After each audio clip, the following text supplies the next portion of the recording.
this is going to be a really depressing episode, isn't it? We should have recorded this at night so we could have wine. What were we thinking? Grab a mimosa. You are listening to AP Taylor Swift, the podcast for Swifties who are all about the lyrics. We're your hosts. I'm Jen. I'm Muncie. And I'm Jody. And we are your unofficial professors of Taylor Swift. Welcome back to another episode of AP Taylor Swift. Today, in honor of Women's History Month, we have a show and tell on feminist theory. Now, you might be thinking, if you've listened to this podcast before, wait a second, isn't every episode a feminist theory episode? And you wouldn't be wrong. We talk about feminist theory and feminist criticism a lot, but today we're gonna deep dive on it, but that's gonna be confusing. We're gonna go a little bit deeper into feminist theory, and we're specifically going to look at 3 Taylor Swift songs through the lens of feminist theory. Yes, you could look at every Taylor Swift song through the lens of feminist theory, but we chose 3. Before we get started, Jen, you want to give us a little primer on feminist theory? Feminist theory, and specifically for this episode, we're going to be, of course, talking about feminist criticism from the literary criticism because we are looking at written texts.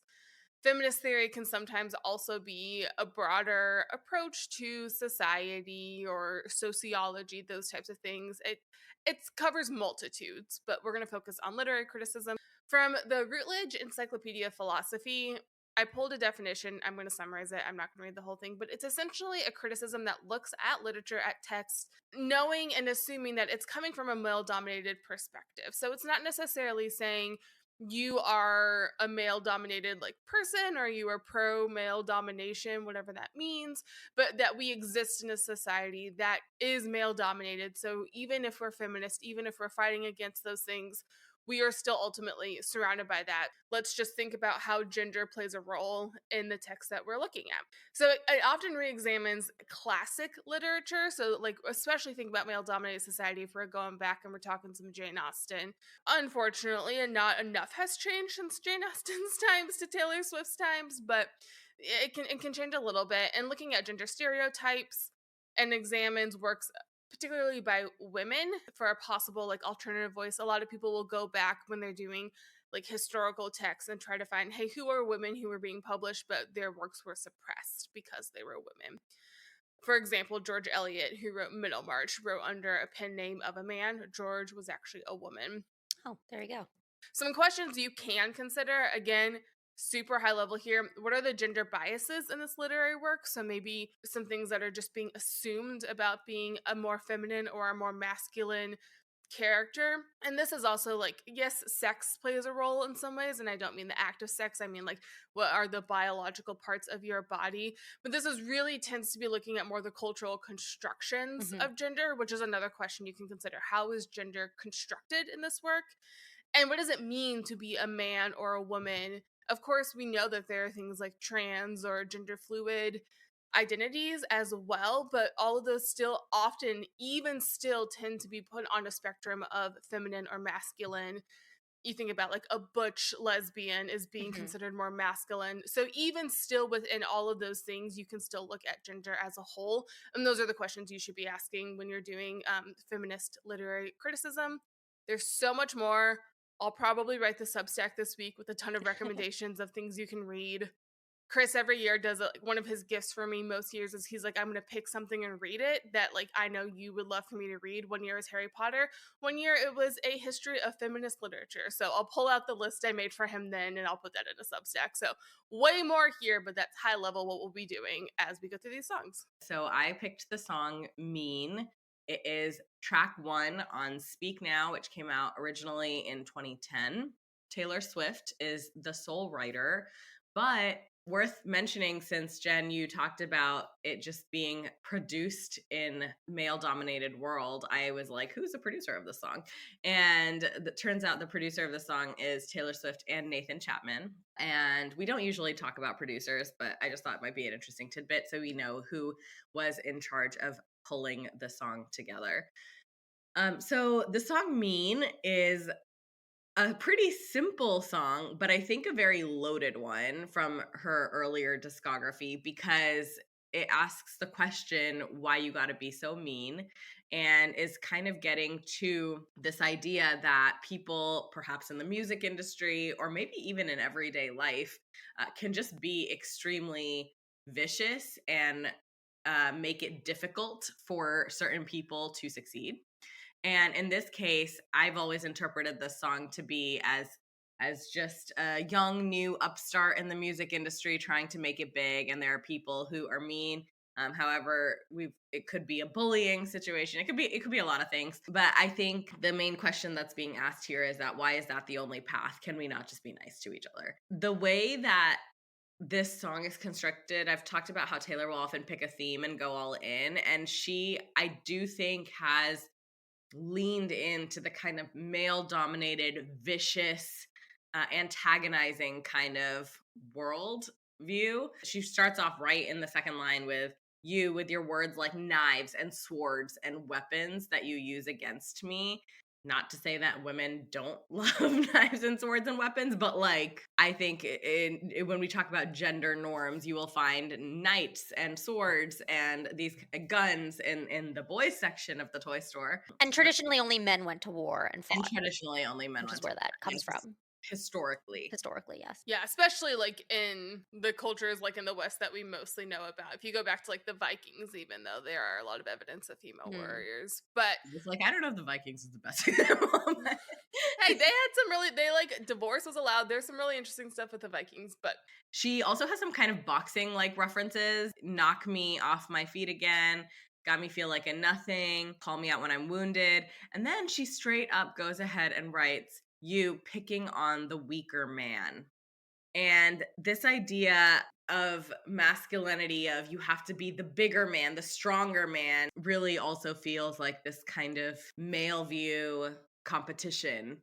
And she's kind of calling out, why do we have to do all these things? And then what I love about this song is she takes all of this imagery that is so violent and vicious and harsh, and she summarizes it in a very simple, why you got to be so mean. Mean feels like such an understatement for these things. And it almost, I imagine like a little girl just asking a big bad wolf, just why you gotta be so mean? It's like such a simple question, but at the root of it, that is all it is. It's all of this show off, all this competition, all this violence, all these threats. It's really just people being mean. And when you see it that way, you can start to question and what all these bad things mean and why they're there, and kind of start to take it apart and just say, you're being a bully. And so she's basically calling out the antagonist here for just simply being a bully. There's nothing glamorous about it. There's no glory in being this mean person, which sometimes in the patriarchy it is glorified. yeah, this like masculine posturing of I'm bigger, I'm stronger, and so I can prove that by being meaner. This song is taking that and being like, and like, what does that mean anything? Does that do anything? Like, that's really pointless. And we go through later too about like the whole chorus is I'm not gonna do this. First of all, there's some line about this cycle ends right now. I'm gonna go make something of myself, and all you're ever gonna be is mean. Like all of this bullying isn't gonna amount to anything. I also find it very interesting the use of the word mean because to me the association is mean girls. Yes, because of Mhm. the movie, but also you think of men as being angry or bullying, but girls are and women are often referred to as mean. And here specifically she was calling a man mean. And I also think it's turning that on its head a little bit. The idea of who can be mean and what does it mean when we use that word and who it's associated with, because at the end of the day this is a bully, Yes. and girls are, I mean, boys can be bullied too, but boys bully with their fists, with combat, whereas girls tend to bully with words and put downs, and that is what's happening here. Although she's bringing those that imagery together, she, to your point, Monty, has the knives and swords and knock me out with a single blow bullying, like physical bullying imagery, but also is talking about the emotional bullying, pointing out my flaws again as if I don't already see them. That is much more emotional and tends to be associated with the way that girls bully other girls. Yeah, that's a great point. I think there's something very non-threatening about the word mean. It is definitely a bad thing. It's definitely frowned upon, but it's not taken as like a serious threat, and yet it is definitely wrong. And what she has done here, she's taken all these threatening things and then put a new label on them, and she's like, these other things that can be glorified, it can be glorified to be the stronger man, it can be glorified to be able to knock out someone, it can be glorified to have all these weapons to use against somebody strategically, but what can't be glorified is just being mean. And so you're taking these things that maybe in a male dominated society can be seen as positive or admirable, and she's applying the sticker on it and saying, no, what it really is it's just mean. Well, it's the whole like men can be assertive, but women are just pushy thing too. Like, I think about famous people. I think it was Adam Driver. Someone asked a question in some fan thing, and Adam Driver was like, I'm not answering that. Like, F off. Hmm. And people were like, oh, wow, he's being assertive and setting boundaries. And then I think about like Chapel Roan and Right. everything she's done. And I mean, I've seen a lot of people be supportive of it, but a lot of people be like, well, you should be grateful for your fame. You should be grateful for this. And I'm like, I see a double standard here. Like, it's not surprising. It's not new to me that that's happening. But I think the idea of being mean is, oh, well, a woman's being mean and ungrateful, but a Right. man's being assertive and like what he needs to do to be successful or to protect himself, and that's okay. But women can't do it. Then there's a problem with it. There's something in this song, and I don't say this in a negative way, that gives sticks and stones can break my bones, but names can never hurt me. Is essentially what this song is saying, but also that like you can keep calling me names, but I'm gonna make something of myself and you're just gonna keep calling people names, and that's all you are. And so it's belittling the bully. I also like, I didn't really get into the main bridge, but I also think it's just always worth bringing up that the main bridge is, I can see you years from now in a bar talking over a football game, same big mouth opinion, nobody's listening, washed up, ranting about the same old bitter things, drunk, grumbling about how I can't sing, but all you are is mean and a liar, pathetic, alone in life. I do think that for men, the ultimate worst thing that can happen to them is that nobody is listening, or like the irrelevance, like if a man is totally irrelevant, drunk, grumbling, no one takes him seriously anymore, no one is listening.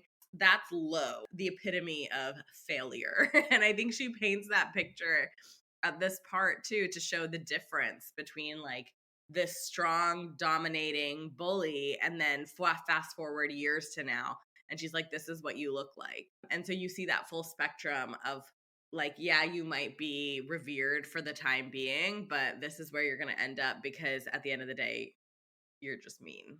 Well, and talk about construction of gender in a bar, talking Right. over a football Football game. game, drunk. I mean, if you're painting a very stereotypical gendered picture of a sad, pathetic man, Yep. they're drunk at a bar all alone.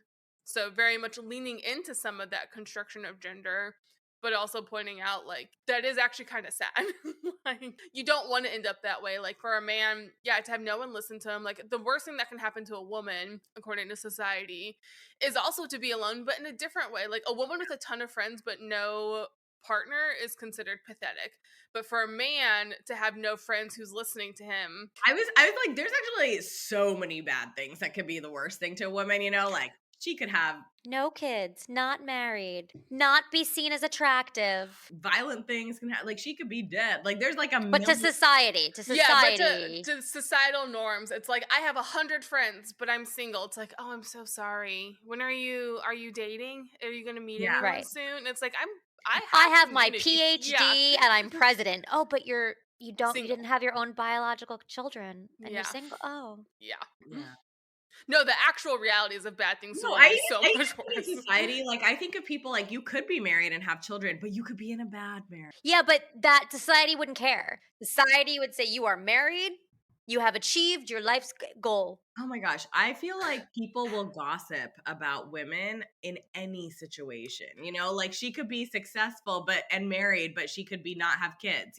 She could have kids, but then be in like a loveless marriage, and people are like, oh, how unfortunate. Women will gossip about that. To a patriarchal society, I mean, you look at the fact that in the United States, women couldn't have a credit card or get a mortgage unless it was tied to a man. They have a husband or a father until the 70s.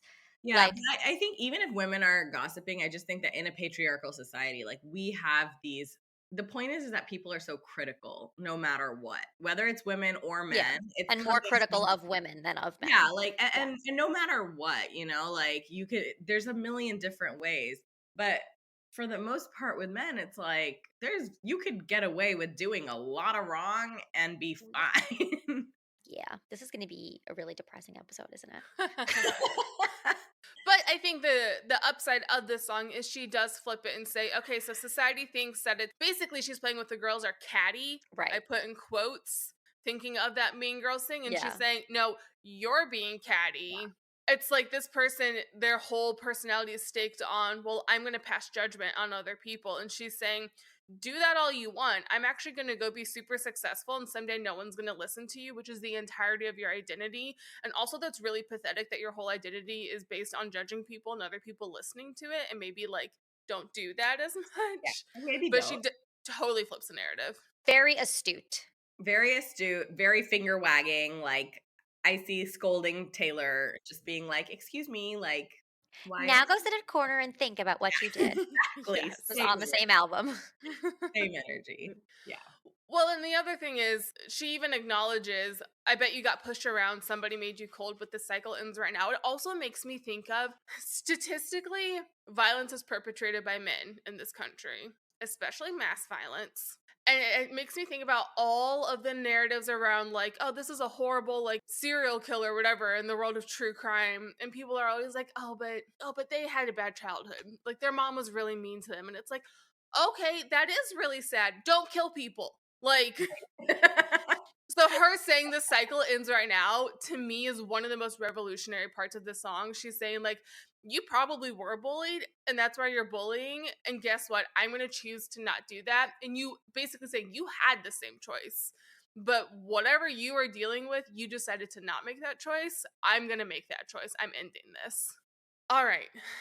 I will go next and try to be as brief as possible because the song has so much going on with it. But I chose Nothing New, which is from Red Taylor's version, which came out in 2021. It is a From the Vault track. It was written by Taylor Swift alone, but the song itself does feature Phoebe Bridgers. It's track 23. Mostly, I think the importance is that it's a vault track. So, probably wrote this song not too long after Mean was out in the world, but we did not get it until 2021. So it's really interesting to think about it that way. The song itself, at a high level, is about the idea of how long can I be successful? Eventually, I'll be nothing new, and what's going to basically happen then. So it starts out pretty early with the line, girls, go out and have your fun. Then they hunt you and slay the ones who actually do it. Truly, this song, I like had to stop myself because there's just like so much that goes into that line. But a book I'm currently reading called Unlikable Female Characters by Anna Bogutskaya. It'll be in the show notes. It's incredibly good, and it's of a film person writing about the history of unlikable female characters in film and television, but of course it kind of goes across all things. So one of the reviews says something like it's like Taylor Swift combined with the film industry. It was like the vibes of the book, which is totally true. But she talks a lot about how likability is the number one goal for female characters. For the most part, they have to be serving, they have to be patient, specifically to men. And very important, if a woman deviates from being that likable, appropriate character, she must be punished by the end of the story to remind viewers that that behavior is bad, to teach that lesson. And she talks about a film, I don't recall the name of it right now, that came out in like the 30s or something like that, that had this awesome female character who was like the epitome of the bitch character, which she does not say in a derogatory way. The original film had the character getting away with everything, and they had to change the ending to her getting punished before they could release it. And it was only in the past like decade or so that they released the original ending. So this has been happening for a really long time. So this idea of we're immediately starting out with girls, go have your fun. but also you actually can't do that. Like, we're gonna say it, it's this like false empowerment, but like if you do it, it's like within the bounds of what's allowed. There's so much of like, here's your barriers, you can go here and here, but if you tiptoe out, no, that's not okay. Don't have too much fun. Have a little bit of fun, but not too much fun. But then you have to settle down. You can't keep having fun. You have to find a man who you can serve or whatever. So it's like how we're starting the song. It's so interesting, and you brought up that this song was a vault track, so it was written likely, 2010, 2011, 2012, but didn't come out until 2021. Just how insanely still relevant it is, no matter Taylor's age, my age, and that is just so sad because there are ways in which I think, "Oh my god, we've come so far from 2010, 2011, 2012," and then there are ways in which I'm like, "No, we haven't come far I mean, at all." when Jen said not much has changed since Jane Austen's time, I had a real like, Oh, you're no. right. That's wild. A lot has changed. Not enough. Not Not enough. nearly as much We as should should have have. recorded this at night so we could have wine. What were we thinking? Grab a mimosa. I know, seriously. I'm like, the more reason. Well, another thing that right in the first stanza of this song, I think we start to also see that hunting kind of imagery that was also similar in Mean. Again, violence, the picking out, they hunt and slay the ones who actually do it. Shoot you Shoot down. you down. Yeah, she leans on this kind of violent imagery when she's talking about these kind of things. And we have criticism again. Criticize the way you fly when you're soaring through the sky. That's exactly what we see happen in Mean. Well, and then the difference I think with this song is Mean was like, you're being a jerk, and this Yeah. one was like, how do I survive this in Right. some ways? And so things like lines, how long will it be cute? All this crying in my room. So this idea of doing something emotional, being in touch with your emotions is something that girls, I'm using that word intentionally, are supposed to grow out of by the time they become a woman. It's okay for if an 8-year-old girl cries over something kind of sad, it's like, oh, she's so sweet. Such a nurturer. She really cares. But at a certain point, you're supposed to grow out of that and be able to like just take whatever hits life gives you. And I thought this was an interesting element, particularly how long will it be cute? All this crying in my room. The implication of crying in your room is that you're alone. Mm. And it made me reflect a little bit on the male gaze, and particularly this quote from Margaret Atwood. It's a little long, but I am going to read it. Male fantasies, male fantasies. Is everything run by male fantasies? Up on a pedestal or down on your knees, it's all a male fantasy. That you're strong enough to take what they dish out, or else too weak to do anything about it. Even pretending you aren't catering to male fantasies is a male fantasy. Pretending you're unseen, pretending you have a life of your own, that you can wash your feet and comb your hair unconscious of the ever-present watcher peering through the keyhole in your own head, if nowhere else. You are a woman with a man inside watching a woman. You are your own voyeur.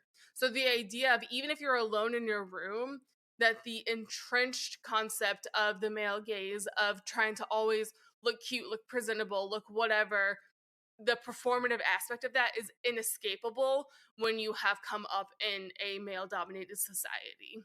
Jody had a lot of pain on her face while I read that. Yeah, well, it relates a lot to my song, so I will save some of that pain and rage for my song, but it resonates tremendously. And I think also what's interesting about this song, and I'm sure you'll get to this because, like, we go into like people love an ingenue. There's the element of I am old news now, I'm nothing new, and women in entertainment, or you could extrapolate this beyond entertainment. You have such a short window where you are seen as favorable. I also think it hints at the many, many different tracks of thought that women kind of have running at the same time, where it's like you're overwhelmed by something, you're trying to figure it out, but then you're conscious of how you look while doing it, and you're conscious about how long you have to do it before people start doing this. There are times where, side story, there's times where I see my husband just like gazing off into the distance, and I'll be like, Penny, for your thoughts, like, what are you thinking about? And he'll be like, nothing. And I'm like, what? It's that meme where it's like the man and the woman in bed, and she's like, I bet he's thinking about other women. And his thought is like, I wonder if T Rexes need to file or cut their toenails. There are moments where he just like literally thinks about nothing, and he can just like shut down and just like not think.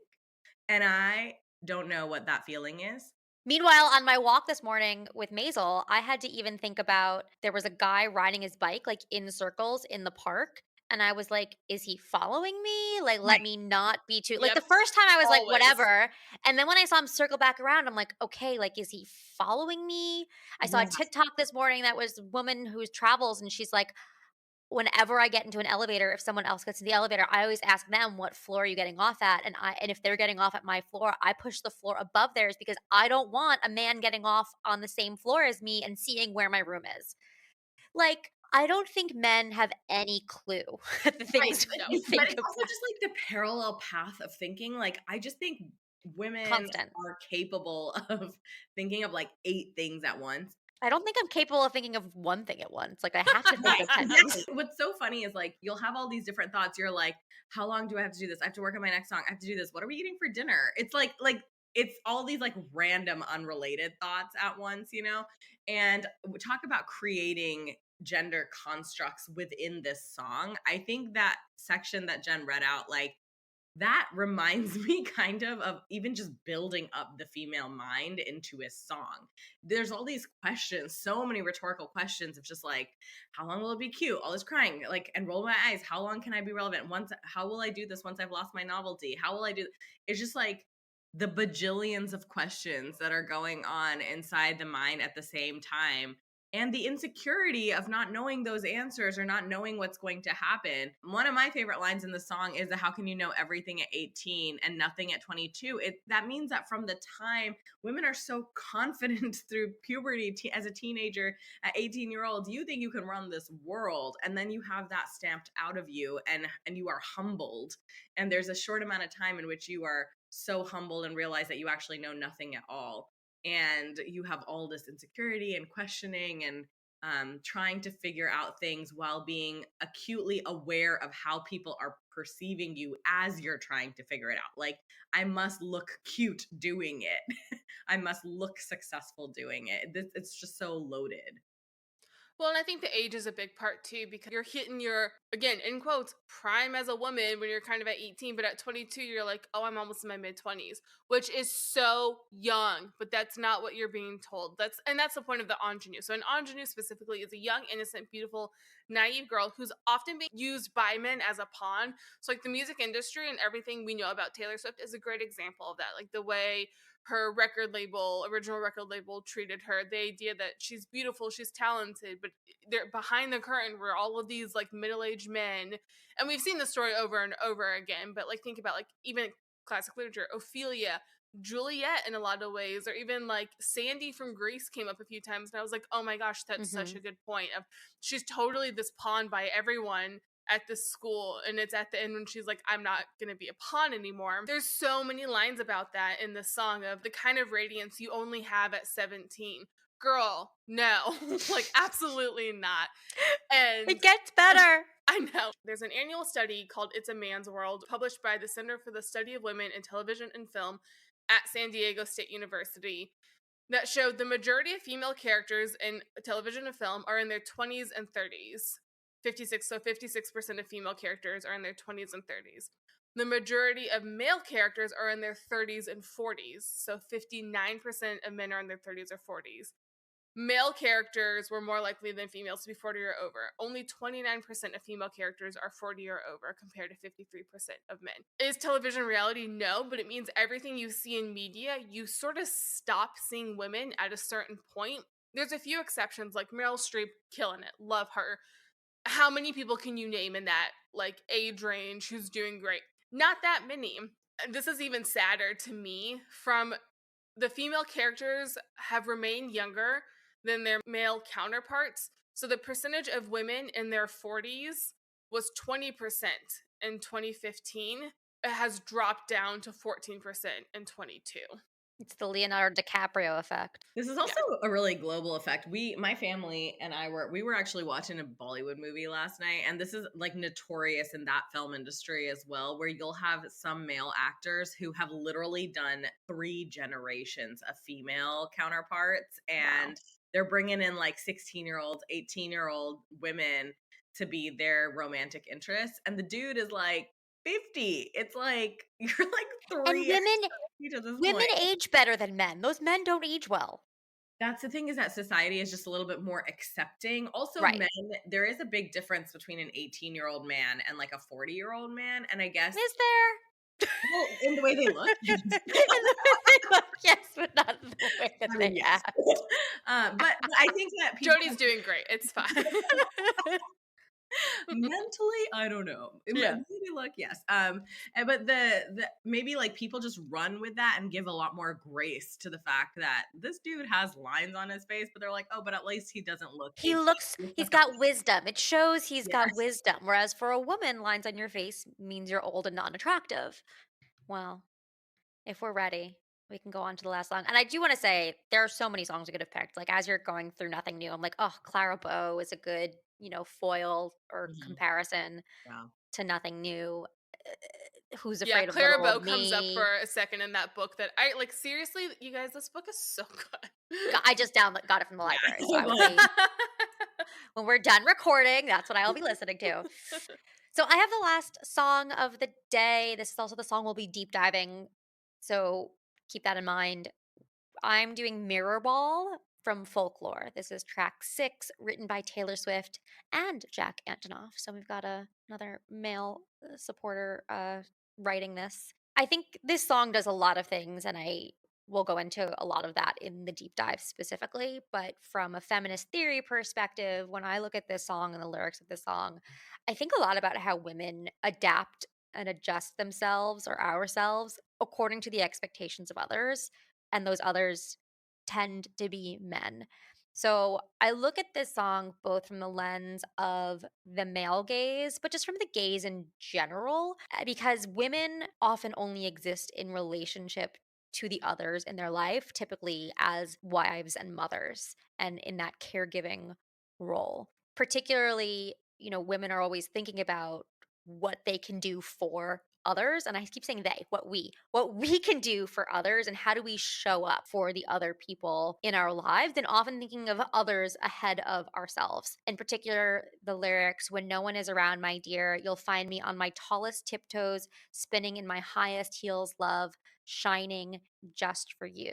So this idea that even when no one is watching, I'm showing up for others and making sure I am dressed appropriately, I am appearing as others want me to appear. Monty, I go back to what you were saying about like you thinking about 10 different things at once. And often the things I'm thinking about is, who am I supposed to be in this moment? How am I supposed to show up? How can I show up at work as supportive and smart and helpful, but not threatening? How can I show up for my family? So I think that this whole idea also of a mirror ball it's a disco ball. And in the deep dive, we can go into why did she call it a mirror ball and not a disco ball, showing a reflection of others and of society. So I think there's a lot there. Again, we can go into the deep dive about the metaphor of a mirror ball. But the parts of this song that were really interesting to me were not how she reflects others, but how she acts for, when I say she, I mean the speaker, how she acts for others. Which is a reflection of society, right? Again, we're talking about in this whole episode, feminist theory is from the perspective of a patriarchal society. What does it mean to show up as a woman, or what does gender look like within the context of a male dominated society? And that is what this mirror ball is reflecting. She's often reflecting back the expectations that society or that people or that men have on women. I think one thing that stands out to me through all of these lyrics, exactly what you're saying about how she shows up, the primary feeling that I get is discomfort. Mm, She is on her tallest tiptoes, spinning on the highest heels, shining just for you. Change everything about me to fit in, mhm, still on that tightrope. I mean, no matter what line you're at, when you're talking about the part that's her adapting, to me, it screams discomfort. She mm. is contorting herself in ways to please that are not convenient to herself, That are not natural, are never been a not natural, all natural, I do is try, try, try. and are not comfortable. If I were to put myself in those, like, these words evoke in me feelings of pain. So that's a very specific kind of emotion that you're getting out of this language. Well, it also reminds me of all too well the 10-minute version. The idea you had of me, who was she, a never needy, ever lovely jewel whose shine reflects on you. Mhm. I always think about those lines when I'm listening to Mirrorball. That's a really good connection. And again, I think that defers to like the male gaze. How do men see women? And women are dressing up and showing up for the pleasure of a man often or for others, and how we are reflections of the people around us because of how they want us to show up. In the chorus specifically, I want you to know I'm a mirror ball. I can change everything about me to fit in. You are not like the regulars, the masquerade revelers, drunk as they watch my shattered edges glisten. So, again, here we have women adjusting and changing ourselves to fit in with others or for what others expect us of us. I can change everything about me to fit in. That is so sad. That is not something to be proud of. If we were to flip it on our head, what is the male version of that? Adaptable. Is there ever a situation in which a guy completely changes the way they are and puts himself in discomfort to shine upon women?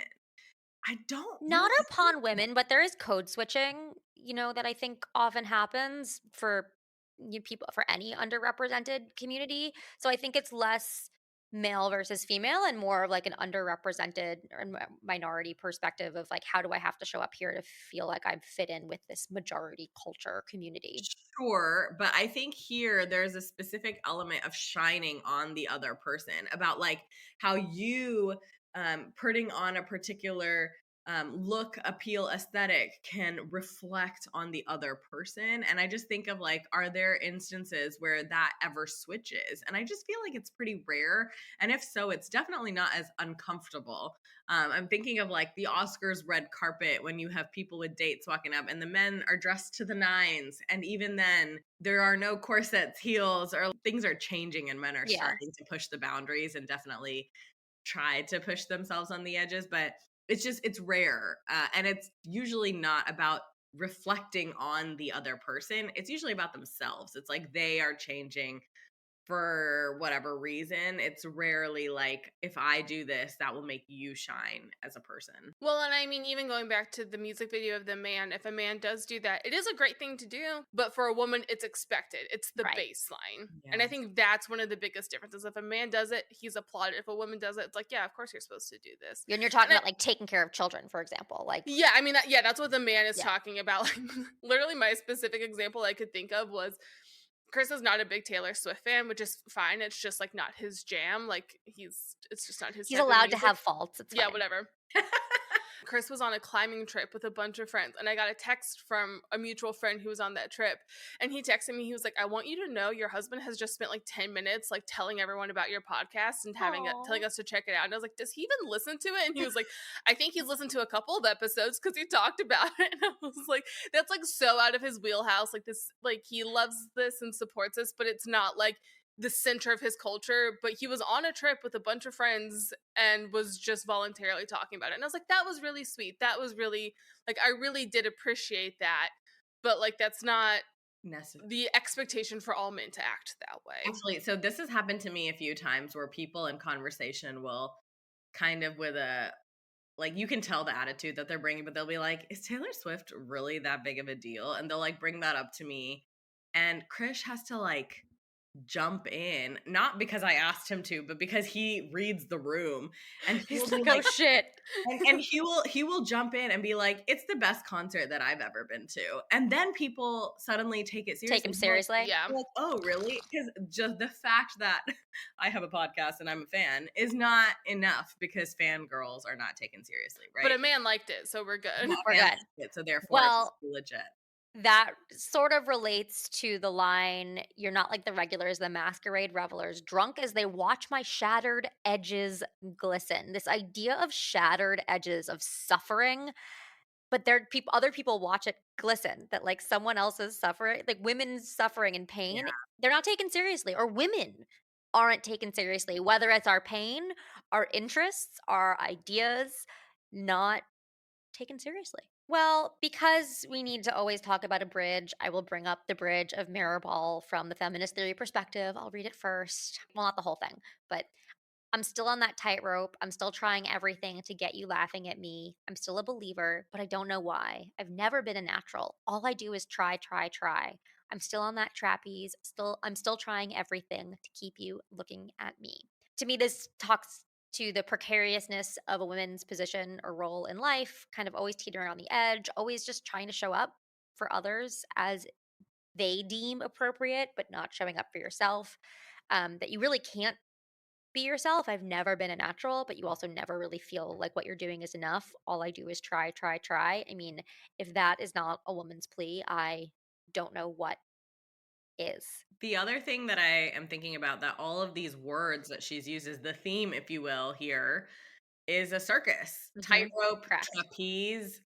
These are not just things that you see out in the wilderness. They're all of a In a part sort, and she does talk about the beginning of the bridge, and they called off the circus, burned the disco down, and she talks about horses and rodeo clowns we've gone from like kind of the disco theme to the circus to the theme, circus. and that's a common theme in a lot of pop songs. I'm thinking of Britney Spears' Circus as one of my favorite, but we even remember Red era Taylor Swift in her ringmaster suit. There's something very voyeuristic about Yes, a circus and performative, but uncomfortable. The animals are always abused at circuses. There used to be a freak show, quite literally. The right. history of circus and the kind of people that would be put on display in there, it's really loaded. And it would be this idea of people paying money to come and basically see freaks of nature perform, right?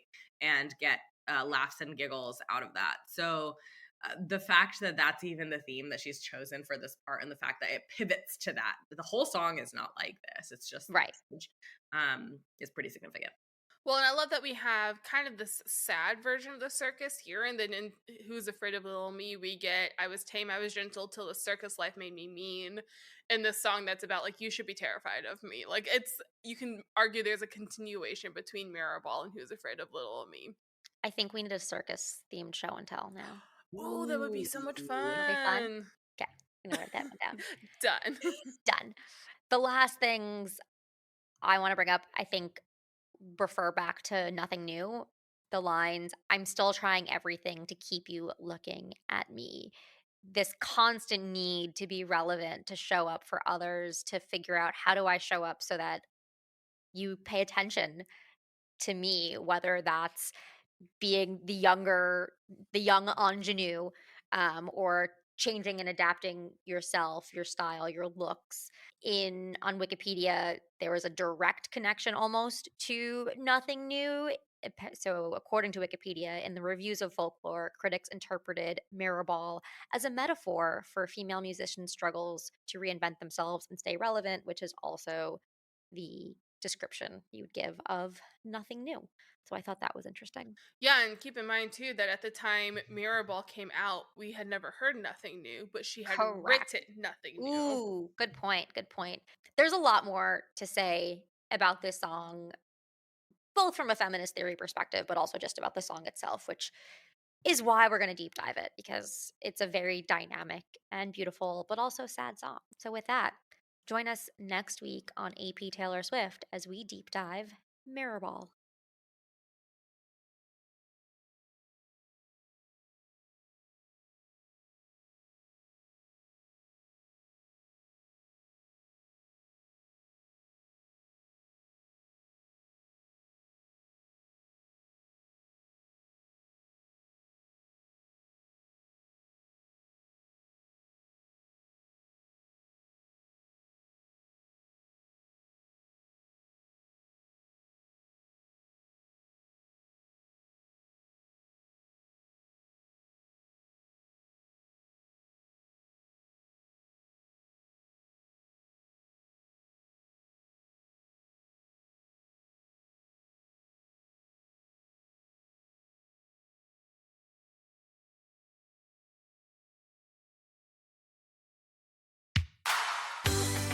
That's all we have for you today on AP Taylor Swift. Be sure to rate and review us on your favorite podcast app. Follow us on your social channel of choice at AP Taylor Swift to stay up to date. And join us next time as we overanalyze and deep dive into the next Taylor Swift song on AP Taylor Swift.